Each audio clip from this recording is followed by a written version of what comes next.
Okay, welcome to GHT, and I am so excited to have you on and learn actually about a topic we've never dove into on our podcast.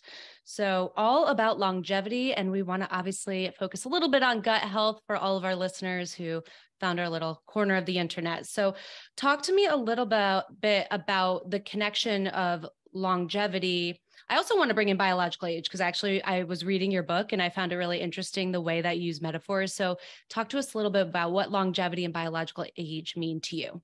Oh, awesome. Thank you, Katie. Thanks for having me. It's great to see you. It's been a long time. Yeah, so that's a wonderful question. I really think at the cornerstone of wellness and health, we're kind of racing against ourselves in regards to how do we augment this, inevitable trajectory towards aging and the potential for age-related diseases. And as a whole, there's still no consensus in regards to a unified theory of aging. There's multiple different hallmarks and mechanisms that could be associated with it, with the cornerstone being accumulation of damage over time and the lack of repair capacity needed to undo some of that damage, simply put. And in regards to biological aging, that's another really interesting concept in regards to how we're aging internally versus chronologically.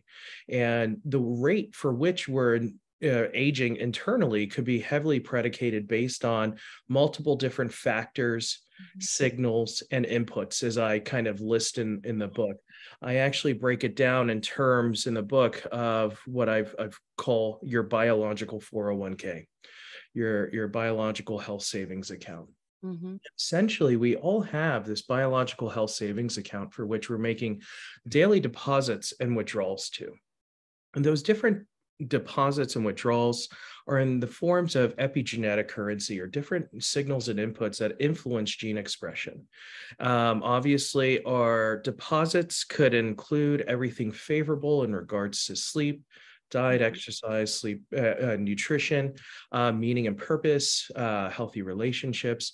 And then withdrawals could actually be everything negative in regards to poor sleep, nutrition, high stress, toxic relationships, and smoking and excessive alcohol intake. And then drug use as well, and including prescription medications. Yep. So all these different things go into our biological health savings account or 401k, and ultimately over time we could gauge this measurement in regards to your biological age and how well you're doing in regards to, the ratio between your chronological age and your biological age, and see if we're moving the needle or index towards the right direction in regards to age reversal. So your ultimate ROI in your, biological health savings account is going to be health span over your lifespan. And I'm sure you're familiar with the concept of health span, which is the time of life that is unencumbered by any disease or disability, versus lifespan, which is a total number of years that we're alive. And as you might be aware that actually, as we grow older, the bulk of our spending in healthcare is actually done towards the last few years of life, actually last few months of life. And it's how do we compress that window so that we're not, accelerating the disease and disability process. So, to me, that's kind of what we're working with is, this kind of health savings account. How do we kind of, invest into it so that we have the biological resiliency needed to face any, adversity to stress over time. Yeah. And I love that. And I also just want to mention, I feel like so many people, meaning consumer patient wise in the functional integrative realm, really see the nutrition, the movement, the connections, all almost as like this extra fluff, and it's unsexy and no one wants to talk about it. And they want to know like certain protocols, right? But those are the things that are putting in the credits into your 401k, which is so significant. And a lot of people want to like move around that, right? And just work on the rest of it, in my opinion. Yeah, we're always looking for shortcuts in Yep. our, in And our everything.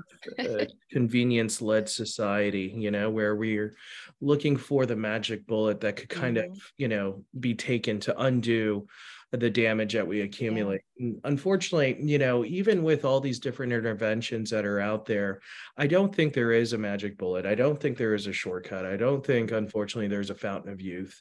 Yeah. There is no panacea or kind of all-encumbering healing elixir or agent. I think that ultimately it's going to boil down to your day-to-day, Yeah. event by event, clinical or decisions about life. Are you going to indulge Hmm. in whatever it might be, knowing that this could be, whether it's nutrition and overeating, or if Hmm. it's like going out to party and compromising your sleep and maybe increasing your toxic load. How are you going to compensate and create balance ultimately in your life to deal with these different kind of stressors on the system, Yeah. so that your allostatic load or that kind of Hmm. burden isn't tipping in the wrong direction, for which it's going to lead us to a point of lack of resiliency. Yeah, that's great. And tell me a little bit more. You were listing out in kind of first chapter of your book, the 12 hallmarks. And I obviously know one of those is dysbiotic flora, which we talk about a lot on our podcast. But I would love to hear, even if it's just a generality of the overarching themes of those 12 hallmarks that impact us.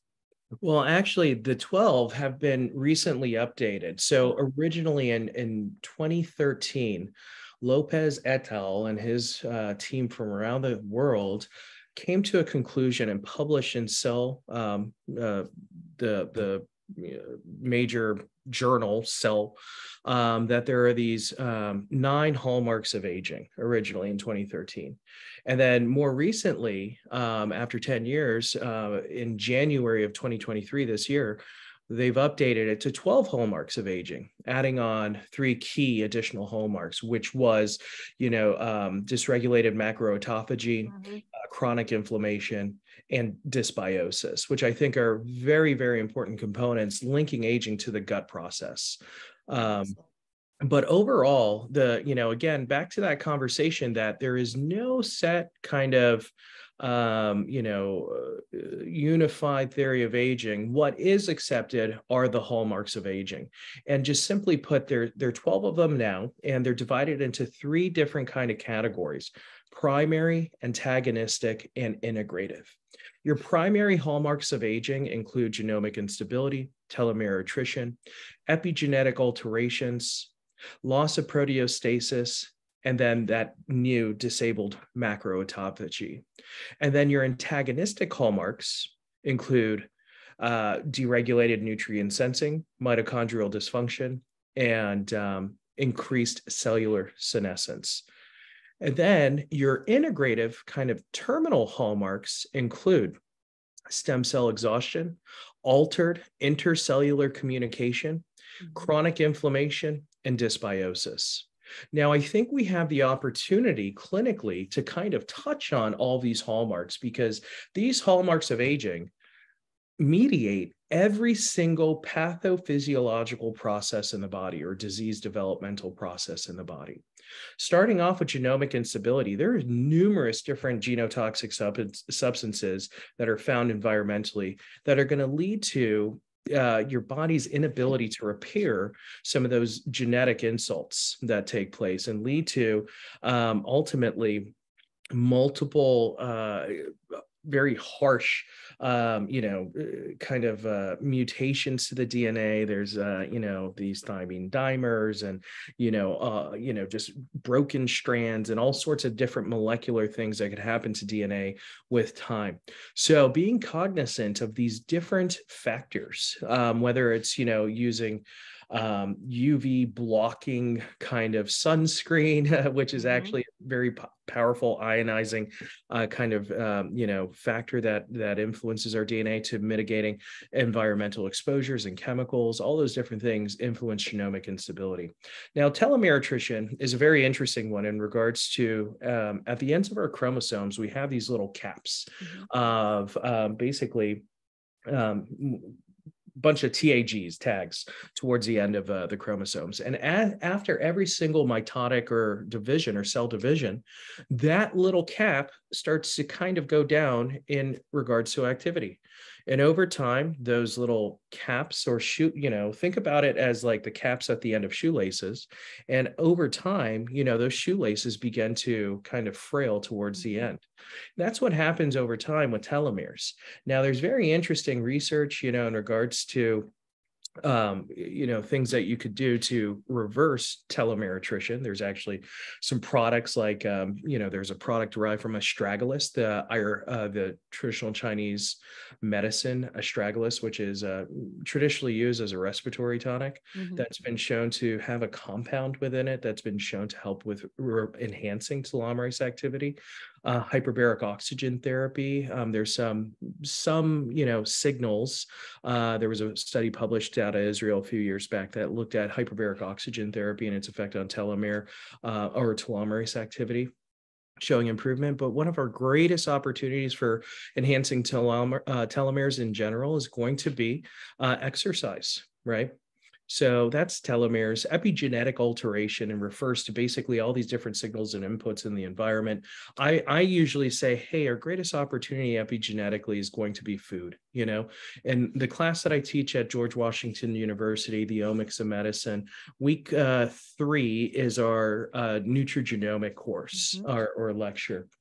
And I like to say that essentially, food is information communicating with DNA, influencing kind of gene expression. So we have the ability to feed our genes, healthy information that will enhance favorable epigenetic expression. But epigenetics refers to, on a molecular level, how tightly wound our DNA is to these histone proteins. And there are different molecules that influence that winding and unwinding process for gene expression.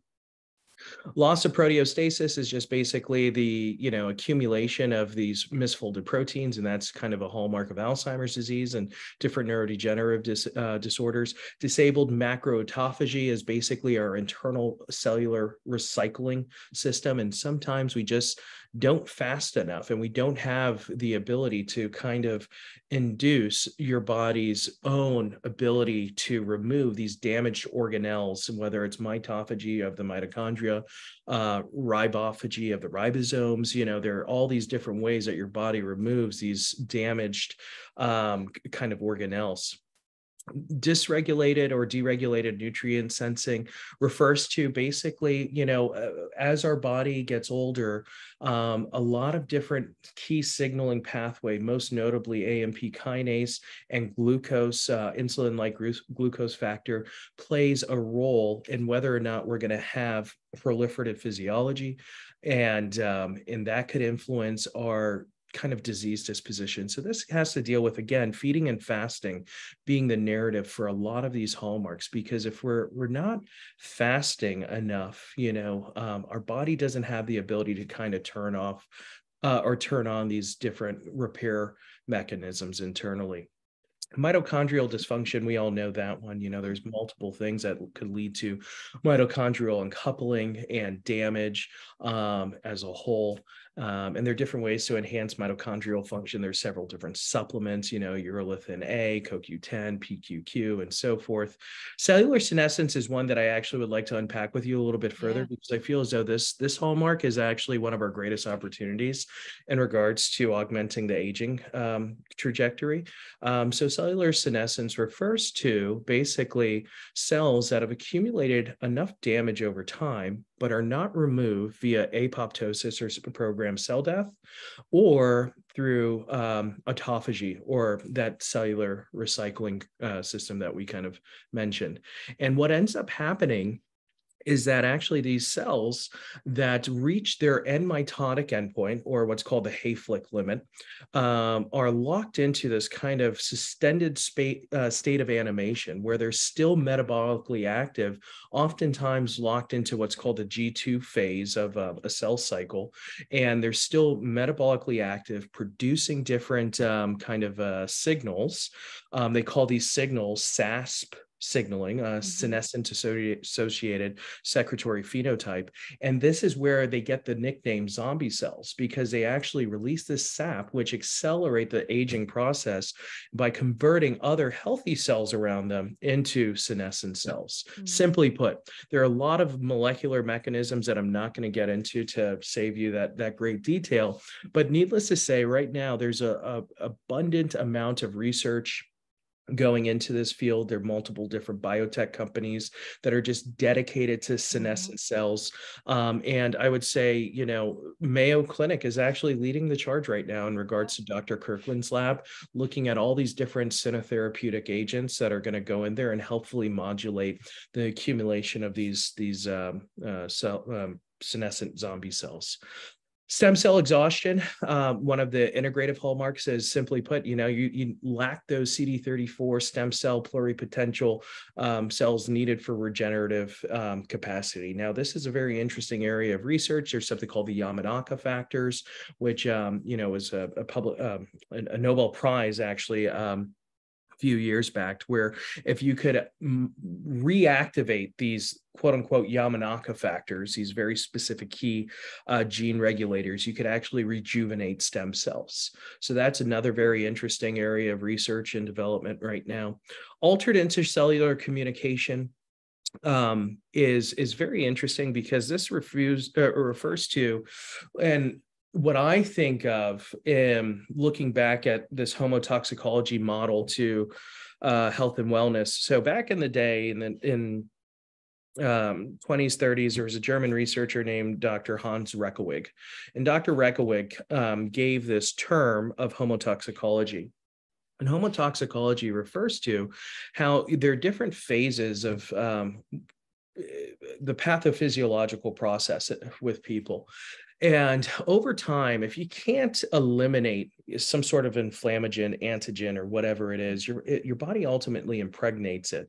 And impregnation, you know, if you can't excrete, you inflame. If you inflame, you impregnate. And once it gets impregnated into the tissues, ultimately it gets into the matrix and just gets further deposited within the body. If your body can't eliminate it, detoxify it, that it ultimately leads to dedifferentiation and just overall dysregulation, which is ultimately autoimmune and cancer. Right. So altered intercellular communication, to me, I always go back to the Reckewig model of the very terminal phases of that model and its association with cancer and autoimmune disease. Now, chronic inflammation, that's a whole, everybody's chronically inflamed. And where does that inflammation come from? Where does it not come from? Yeah. Everything could kind of precipitate an inflammatory response, unfortunately. And one of the things that I work with clinically is a disorder called CIRS, or chronic inflammatory response syndrome, for which, you know, there are these different environmentally acquired exposures, and those exposures ultimately kind of precipitate this immune-mediated chronic inflammatory sequelae. And it's a matter of how do you identify and turn off that inflammatory signal. And unfortunately, a lot of that has to deal with mold illness and, you know, having these different kind of other factors, including chronic infectious issues such as stealth pathogens, viruses, mycoplasma, even chronic borreliosis, Bartonella, or Babesia, these different vector-borne illnesses that are dampening our immune response. And then, you know, you're hit with these environmental insults, and it just turns into this whole sequelae of chronic inflammation. And then the last hallmark of all of this is dysbiosis, looking at how, you know, imbalance of gut flora could lead to just an accelerated aging process. And, you know, this is very interesting in regards to fecal microbiota transplants and its role in helping with improving some gut diseases, but also, you know, dysbiosis as a whole, and how that influences our immunity and our resiliency as a whole. And I think there's a very important link between accumulated immunosenescence and dysbiosis, and as it relates to just aging as a whole, to tie it back into your listeners and your audience for everything. Yeah, that was a wealth of knowledge right there. So what do you do with your clients in terms of immunosenescence? Like, how do you get started? How do you support them? As obviously the research keeps expanding and you keep learning more, where do you start on supporting them with the clearance of those cells? So it depends on where the person is and their, trajectory, right? Generally speaking, and what their kind of symptomatic presentation is. And I think that, we should always have in the back of our minds, these hallmarks of aging, because they're actually, mediating every single pathophysiological process or disease developmental process within the body. So I think, going back to the gut, since we're, having our conversation here today, we need to keep in mind and remember that close to 70 to 80% of the immune system resides in the gut in the form of gut associated lymphoid tissue. And just like every other barrier system within the body, whether it's our mucosal surfaces, skin surfaces, bronchial surfaces, our gut associated lymphoid tissue actually is the part of the body that has the greatest amount of exposure, immunologically speaking, to the outside world. So we need to be very selective with what we're putting into our body and how that influences our gut health. One example is, that we can't escape, unfortunately, in America, is genetically modified foods, glyphosate. And, there's very interesting research out there about horizontal plasmid exchange of these different plasmids that are used for genetically modified foods. A plasmid is extra chromosomal DNA that codes for a protein that a plant is injected into a plant that's been genetically modified to produce resilience factors to herbicides, fungicides, pesticides. So when you're eating genetically modified foods, you're eating plants that have been kind of modified to produce endogenously these resilience factors to some of these, kind of pesticides and whatnot. And sometimes they've been genetically modified to produce their own endogenous pesticide. So there's actually been research that's shown that there's horizontal gene transfer between the food you're consuming, some of these genetically modified foods, and that plasmid being taken up by the microbiome. And this is, very important when it comes down to autoimmunity, inflammatory issues, that you need to make sure that, you're doing your best to minimize the glyphosate. You're doing your best to minimize the genetically modified foods because, it influences everything, right? So this has been something that I've been very passionate about since I was a teenager. When I first learned about, these different agricultural practices and how it influences our overall health. So that's just one example of how the food could influence the gut microbiome, lead to dysbiosis. But then what happens is that your immune system is faced with all of these insults, right? And then what ends up happening is that, just due to the confusion and the chaos that's coming from the gut, from the dysbiosis, and then, their metabolic end products, and then not to mention the leaky gut syndrome that comes about thereafter, where that selective permeability or that gatekeeper within the intestine is no longer there. And we're absorbing all of these different macromolecules that are completely foreign to the body. They should not be there. And your immune system has to tag those as foreign. What ends up happening, remember going back to that Hayflick limit, a lot of these cells, right? And there are different forms of ways that your body forms senescent cells. I don't want to get into that, but basically there's the accumulation of damage and then the cells that are mitotically active accumulating the damage. So post-mitotic and mitotic tissue differentiate. But long story short, that chaos in the gut leads to the increased formation of immunosenescent cells. And as we get older, one of our greatest things that, besides falling and breaking our hip, right, and just everything as we get older, what's usually going to take us could be a chronic infection, right? And having the immunological capacity to kind of ward off, these insults, because you got to think about, also our thymus gland, right, is a key source of T cells. And as we get older, there's something called thymic involution that takes place where we lose that immunological reserve as well, which is a key regulator from the gut thymus association when you get into some of the molecular immunology and how it kind of works with Treg cells and antigen presentation, and then the programming of, Th1, Th2, Th17 kind of subsets. So there's a lot of interassociations here, but long story short, a lot of this could come from your gut, right? In regards to dysbiosis, just all these different foreign bodies and kind of material, antigenic material, how it influences your immunological programming, its rate on immunosenescence ultimately, and how that's going to influence not only our digestive health, but our long-term resiliency when it comes down to fighting an infection and having overall immunity. Can we back up to talking about the fasting state again? So you made a comment, I want to make sure I'm understanding it correctly, as well as the listeners, on fasting's influence on immunosenescence. Can it impact it, or is it like too far gone? We can't impact that like we can with autophagy. So that's a great question. And I do apologize. I usually ramble off all this stuff No, it's good. I'm trying to make sure I know. And then I want your thoughts on fasting, sort of the more so than the general concept. Like, how often do you maybe recommend it, generally speaking? How big of a fast is it? 12 hours, 16? Is it a 3-day fast? Like, what looks good there for supporting it?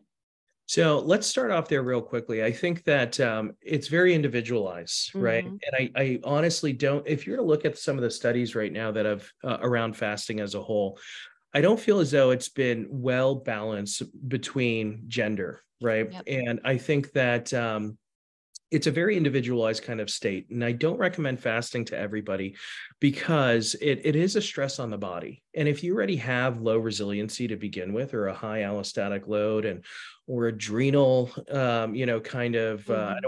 I don't like to say adrenal fatigue, but cortisol, HPA axis dysregulation, right? It might not be one of the best things for you. If you're undergoing, menopause or perimenopause, right?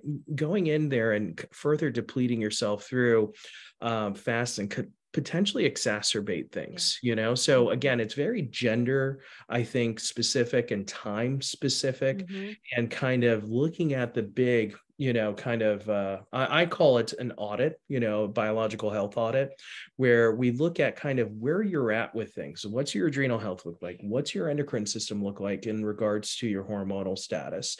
Do you have the capacity and reserve to undergo regular routine fasting? Or do we just kind of stick to this time restricted feeding window of 4 to 6 hours a day to get its greatest benefit without further depleting our reserve, so to speak? So it's very individualized, and there are different methods out there. There's pulse fasting, and like you mentioned, 3-day fasting, the intermittent fasting, the 18-6, which is pretty well established in the research and literature. New England Journal of Medicine came out with the 18-6 publication a few years back with Walter Longo, and essentially, that's the only time you really hear New England Journal of Medicine mentioning cancer protection and longevity, which I thought was, a step in the right direction in regards to longevity medicine as a whole. So again, fasting is really individualized. I don't necessarily recommend it to everyone aggressively, right? I think we need to be mindful of where we're at with things, because if you're already, kind of wired and tired because you're burnt out, right? Adding fasting to the mix without nourishing that individual first therapeutically is going to be further depleting. And I think bring your ultimate reserve down even further. So that's kind of how I view it, generally speaking. But 18-6 on intermittent fasting is the magic window. Periodically doing a 1 to 3 day fast, is going to help clear out things. And the reason why we're fasting is ultimately to turn on that metabolic master switch, which is known as AMP kinase. Now, there are multiple different supplements and drugs that have been shown to target AMP kinase. And this is, again, the metabolic master switch, which is essentially whenever we could upregulate AMP kinase signaling, it's going to kind of induce a whole sequelae of these different signals that upregulate different pathways to promote autophagy. Let's just say that. And whenever we can induce autophagy in that cellular recycling system, that's when our body goes in there, removes all the crap, and is able to basically help with recycling and hopefully regeneration. So, and there are different supplements. I really think that berberine is one of those supplements that have tremendous benefit at promoting AMP kinase signaling, helps with dysbiosis. It has pleiotropic activity in regards to helping with blood sugar regulation, hormonal regulation, especially with individuals with women with like PCOS and things of that nature. And it's also been shown to have mild PCSK9 inhibition, which is a very important molecular target for cholesterol regulation. So it has anti-cholesterol or cholesterol balancing properties. So berberine is, to me, a blockbuster when it comes down to kind of like infusing, into like a nutraceutical regimen here, systematically. And then, there are other drugs, there's a research around dasatinib and quercetin, but, dasatinib's a really expensive chemotherapeutic agent that's being used right now for its influence on senolytics, or ability to go in there and remove some of those senescent cells. Rapamycin's another really good drug. So again, essentially AMP kinase inhibits something called the mammalian target of rapamycin, right? And that's a kind of that molecular switch on a nuclear level that's influencing that ability to turn on these kind of self-preserving mechanisms where your body goes, okay, there's a depletion of nutrients, that's coming in. We need to conserve. What do? We need to go in there and clear up all the crap that it's going in and cleaning out the closets, pulling out all the papers and magazines and publications that you aren't going to read again. It's all digital, so just toss it out. Pulling out all the crap that's been shoved into all the crevices within the body. And you want to go in there and just clean house periodically. And that mammalian target of rapamycin, or mTOR, is basically a highly conserved master regulator that's been basically a key immunological kind of switch as well, because mTOR inhibitors such as rapamycin is used in transplant medicine traditionally to kind of suppress the immune system. So your body doesn't have host versus graft rejection. So if you have a transplant of an organ, your body, could see it as foreign. And in order for your body not to reject that organ or transplant, you take rapamycin and these different immunosuppressive medications to do so. But the question is, well, why would you take rapamycin if this is immunosuppressive?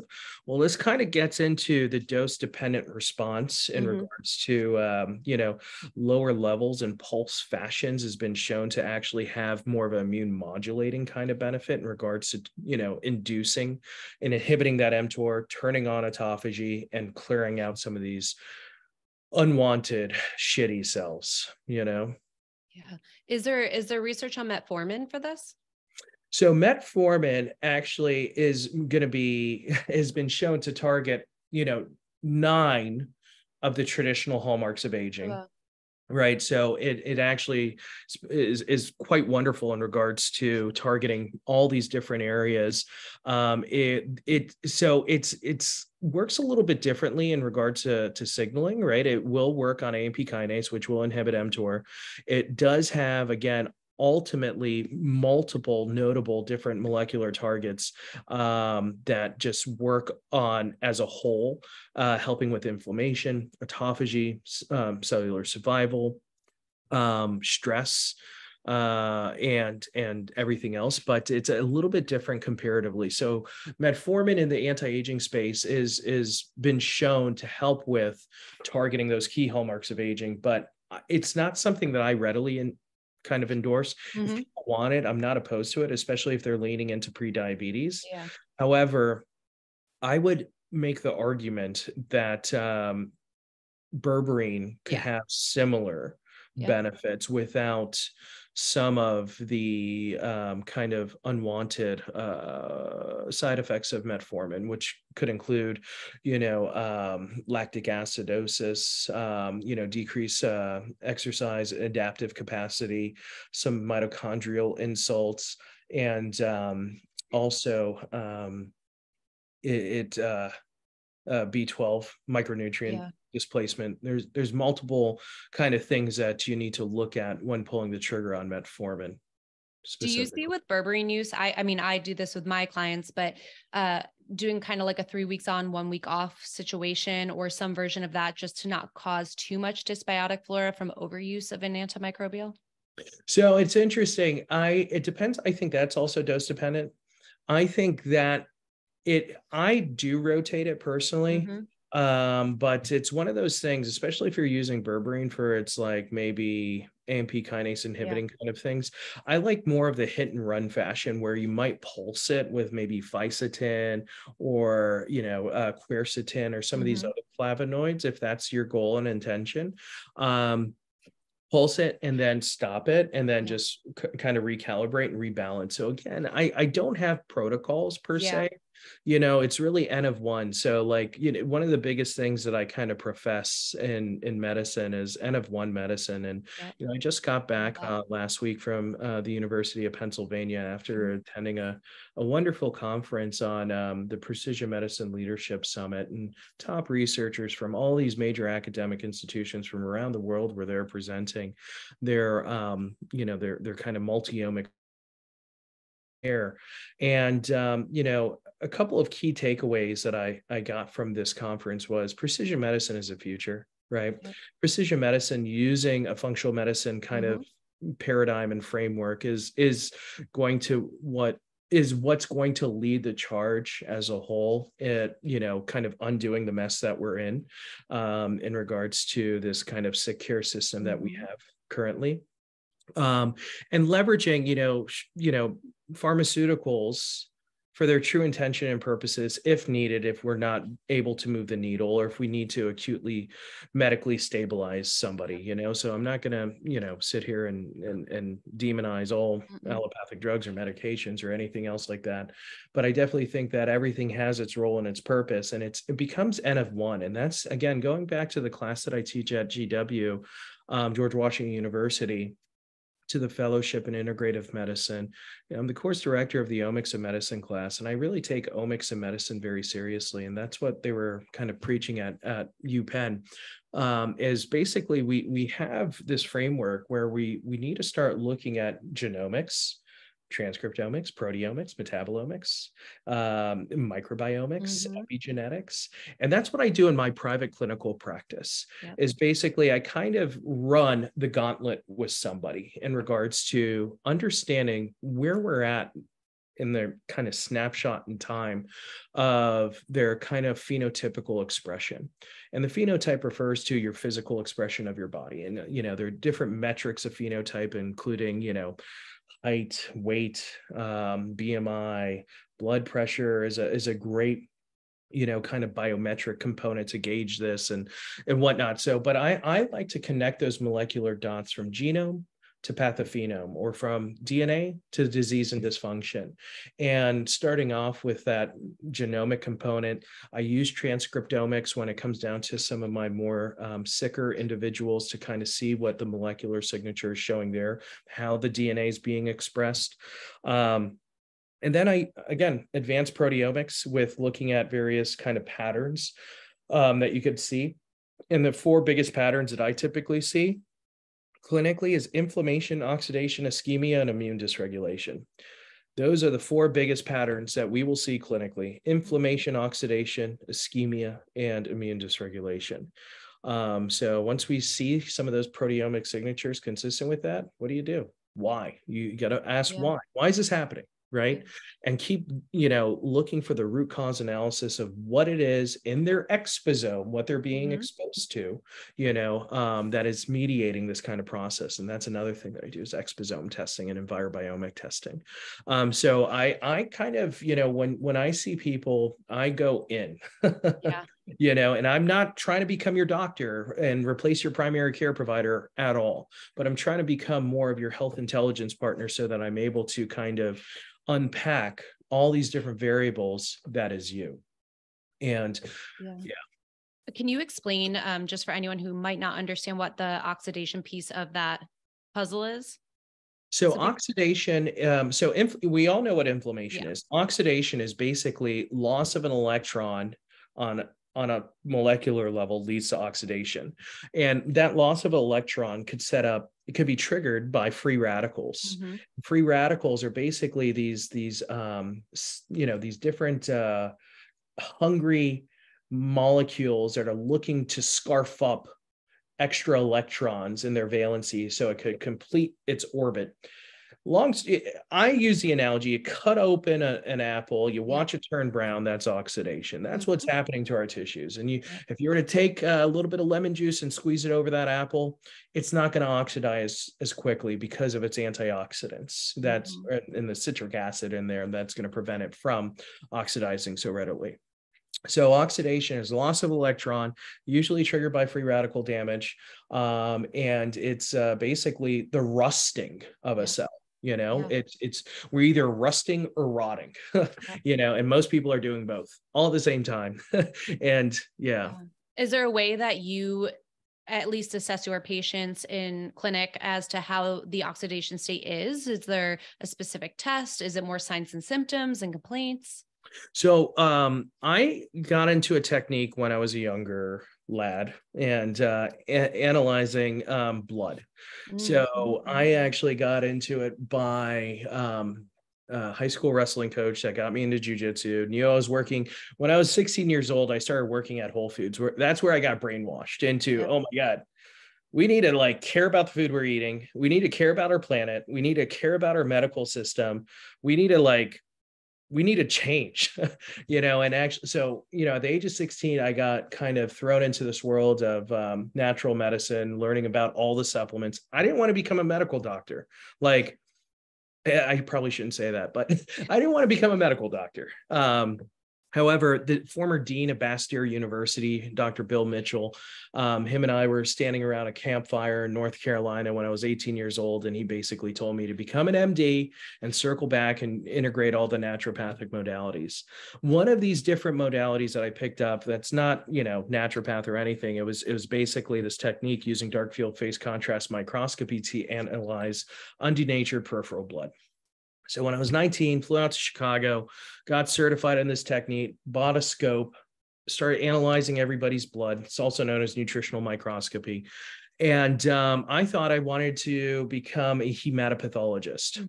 Went to undergrad and majored in molecular microbiology and medical laboratory science to kind of give me that formal training. But long story short, I take a drop of blood, I put it under the microscope, and I'm able to show you membrane lipid peroxidation or free radical damage to your red blood cell membrane. I'm able to show you, all sorts of other indirect kind of immunological insufficiencies with your white blood cell motility and distribution. I'm able to show you, nutritional associations in regards to hematopoiesis or production of red blood cells. And sometimes, we talk about all these different molecular associations like MTHFR and that's role on, in folic acid utilization, MTRR, B12 utilization, and those genes that influence your micronutrient utilization. So I actually like to connect those dots from the genome to the cytology, to the blood work, to the metabolomics. And I use multiple different methods. Another technique that I use to assess for free radical damage is it's a scan of the hand that looks at tissue specific carotenoid status. Your carotenoids are really important at, beta carotene, astaxanthin, zeaxanthin, fucoxanthin, all these different carotenoids within the system protect the cells from membrane lipid peroxidation. And that's one of the tests that I use as well.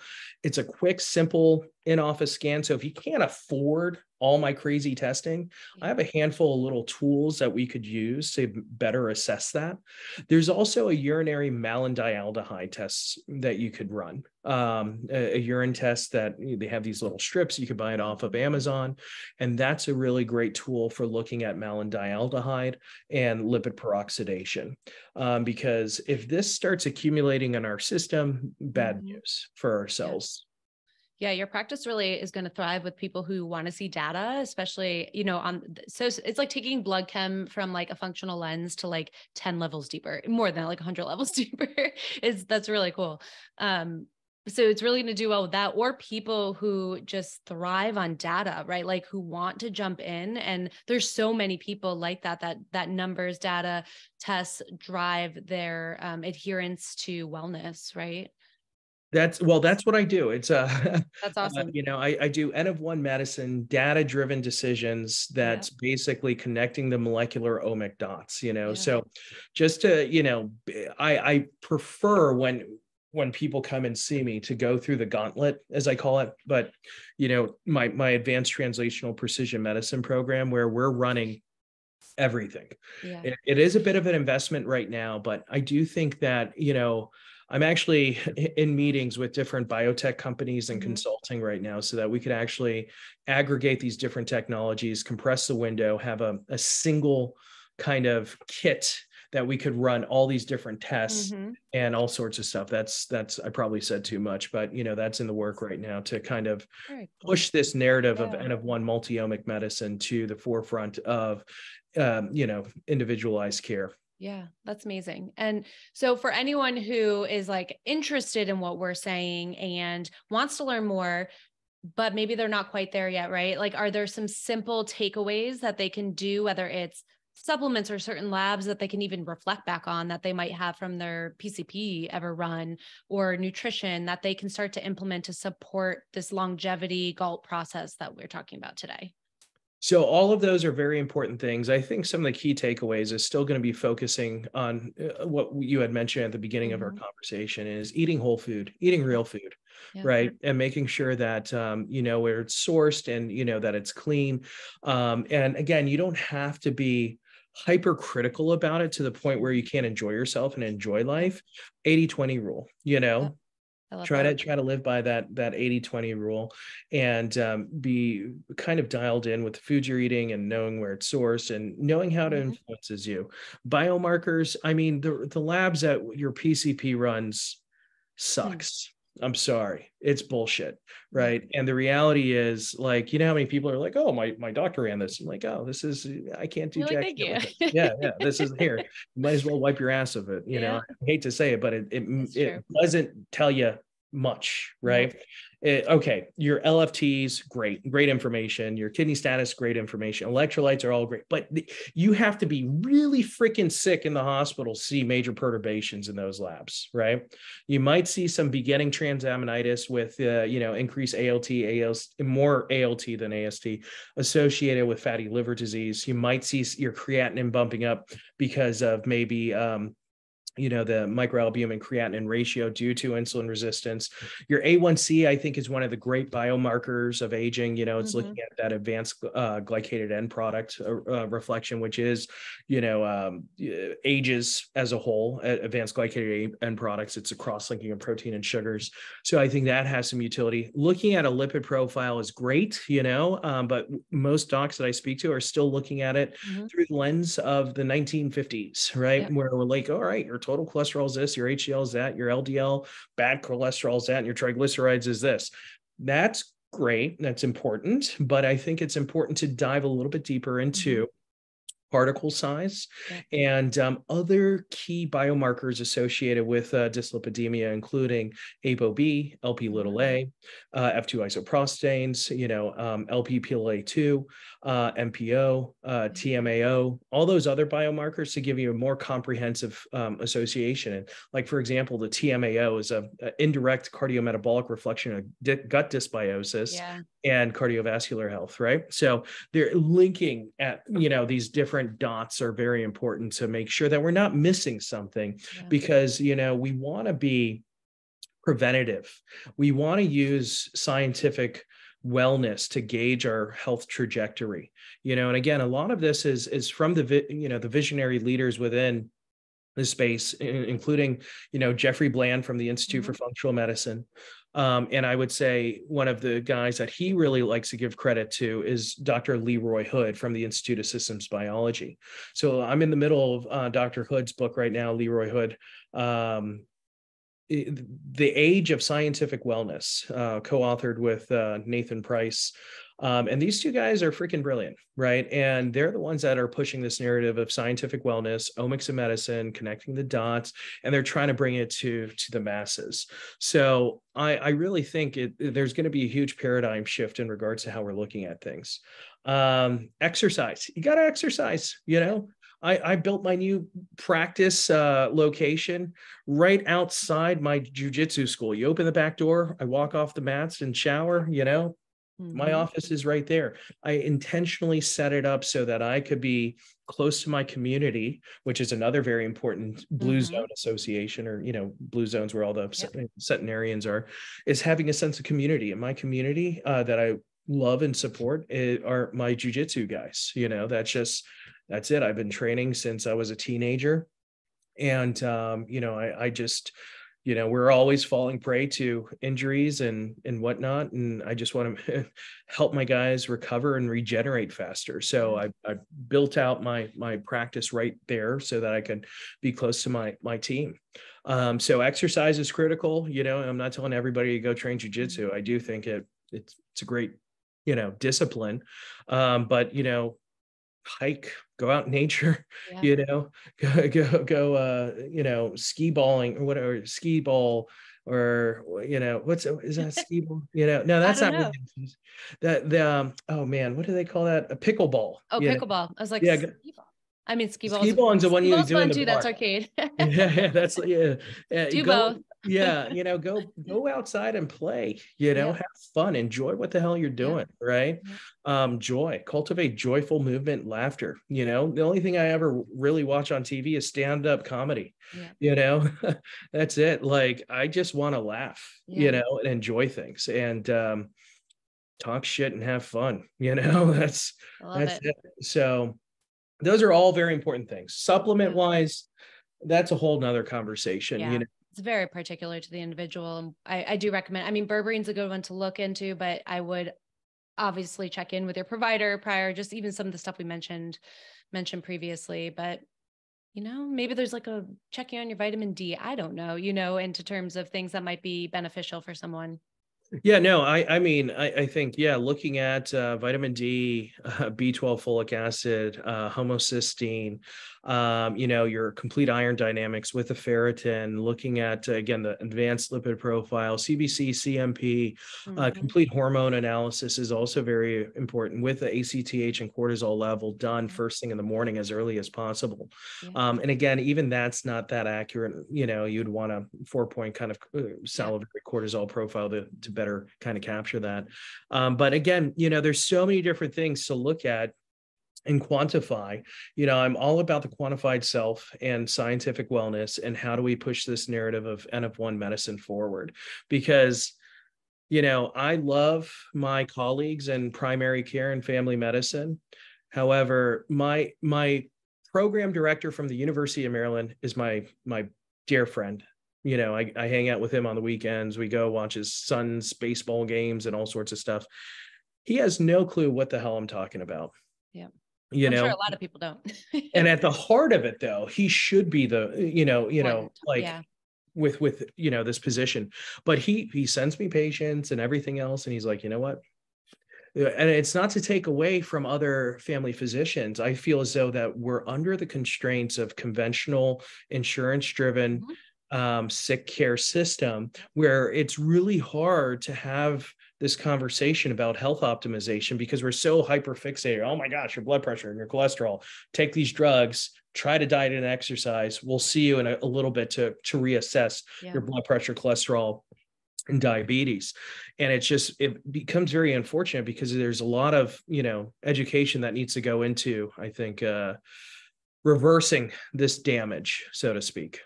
Yeah, I agree. I absolutely agree. So how can people find you? How can the listeners who want to learn more find you, find your practice, follow you, read your book? Yeah. So the book right now, I'm in conversation with a couple of different publishing houses. Yeah. I'm just trying to find the right organization for me. So hopefully, the book will be out, in print this year, 2023 at some Awesome. point in time. Problem is I'm always reading You and always want to add. learning. And I'm like, oh man, this publication needs to be infused at Yeah. this paragraph at this point to just shift this narrative. So I'm always infusing new research and information into the book. So it's partially publishing, partially me, but it's, as you saw, it's done. Yeah. The book's like essentially done. Yeah. But I'm just never happy with it. I know. Well, it's your baby. You gotta perfect it, but it's full of a ton of good information. So you gotta put it out there. You Yeah, gotta put we it out do. there to the We do. world. People need it. So the book is one thing, the longevity equation. Additionally, that's longevityequation.net. People can find me with the Institute for Human Optimization, Mhm. ifho.org. You could schedule a discovery call. And then, I'm speaking at different circuits, and, just professing and trying to push this narrative forward with N of one multi-omic scientific wellness medicine of the future. That's Yeah. amazing. Well, I hope that everyone takes a moment, listens to this whole thing probably twice to gain all the information that you even just gave in this, and follows you and does that discovery call, because we all need it. We all need to learn a little bit more about our individualized health and what we can do for us specifically versus following online protocols on how to manipulate our own bodies to thrive. So I love that. Is there anything else you want to add that I missed, or is this, you gave a lot of good information today. Oh man, I could keep going, but I think we should pause here and then, we could always chat more if needed, if there's anything else you ever want to unpack in the future. But I really appreciate the opportunity to get to speak with you, and it's Yeah. great seeing you again. Yes. I think we go way. I think Wait, I met you at you were like my first IFM friend. at first IFM, I told exactly. that's in your intro. Don't you worry. I was like, he is a wealth of info, but he's actually, and I was like, and now circa I come back around and move to Annapolis, and here we are. But I was like, he's the first person I ever met as just a little youngin at IFM. I might have even had hair back then. No, Yeah, no, I don't think. no, I've been always shaving my But legs. you were the first kind. So you, and then I remember meeting Datis Karazian, and then he was very helpful. But I was like, I'm gonna stick with this guy. He knows what he's doing. I love Datis. Actually, we've been texting each other back and forth on a collaborative teaching opportunity here. Datis Really, is he's wonderful. he Yeah. is Datis. You know what? That's another thing. I actually need to get the book in Datis's hand, Jeffrey Bland's hand. They've all said that they're gonna, write some kind of forwards for the Oh, book. that's amazing. Little Yeah, feedback of the book there and stuff. So, so that's add it great. to my to-do list of a I million know. I know. It things. can't go out until Datis gets his hands on it, guys. I'm sorry. Yeah. Fact. If you don't know who he is, you should look him up as well. He's wonderful to learn from. But you guys remind me of each other a little bit too. Oh, he is he's amazing. I love Datis. Yeah. He's just so great. Yeah, on my social, I'm always endorsing his stuff. And yeah, you can find me on Instagram, Dr. Anil Bajnath, doctor spelt out, and then Anil, Anil Bajnath, Bajnath. So if you need anything, let me know. I'm always here for you. Amazing. Thank you. Yeah, pleasure.